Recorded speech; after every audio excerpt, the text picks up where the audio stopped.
Families are fearing for their loved ones reported missing after an Israeli airstrike hit homes to the west of Gaza City.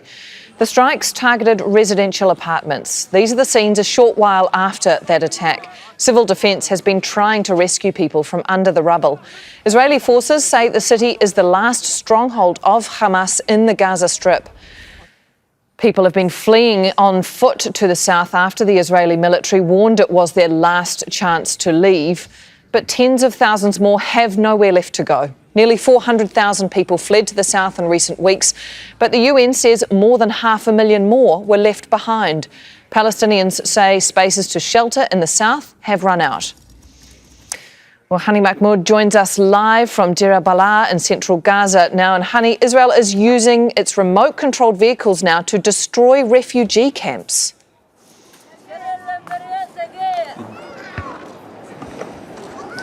That's correct. And many of the people trapped inside the urban parts of Gaza City, that's toward the center and the western part, there's a report an extensive use of these remote control vehicle and explosive robots by the Israeli military. What the Israeli military have been doing over the past month almost is the list on the ground occupying forces and more of these explosive devices planted in areas that are densely populated, very urban compared to the past weeks where it only used it at the outer skirt of the city, just forcing people who reside in that area or those who set up their tents to evacuate and to move toward the forcibly toward the center and the western part of the city. Now gradually moving into the heart of the city, pushing the vast majority of people to move toward the western part, the coastal road, but already destroying the vast majority of the city. Not only we've seen over the past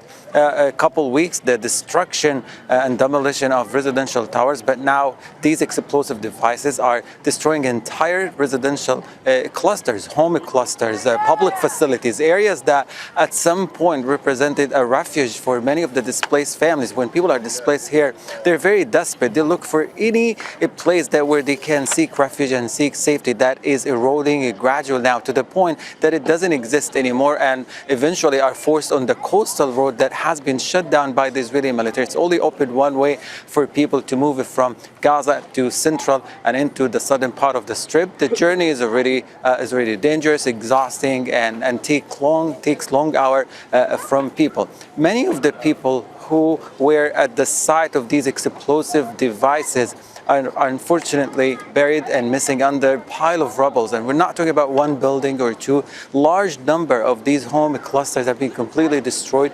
They were detonated without any prior warning whatsoever. And the Israeli military relies on this method and tactic of planting these devices at night time where people are sheltering inside, just creating panic, intimidation to the point they're unable to move out of their homes, worried of being chased by the quad captors. They stay inside, and in the morning these devices are detonated, leaving many casualties missing and trapped under the rubble. While there is no picture emerging as of this moment from Gaza City about this, but people who managed to get here, they reported to us the horror that they experienced over the past days and since the Israeli military expanded its offensive in Gaza City. Yeah, the horror continues. There's Hani Mahmoud reporting from Deir al-Balah. Stay safe. Thank you, Hani. Don't miss out to get the full picture. Subscribe to Al Jazeera for reliable news and expert insight. Like, share, stay ahead.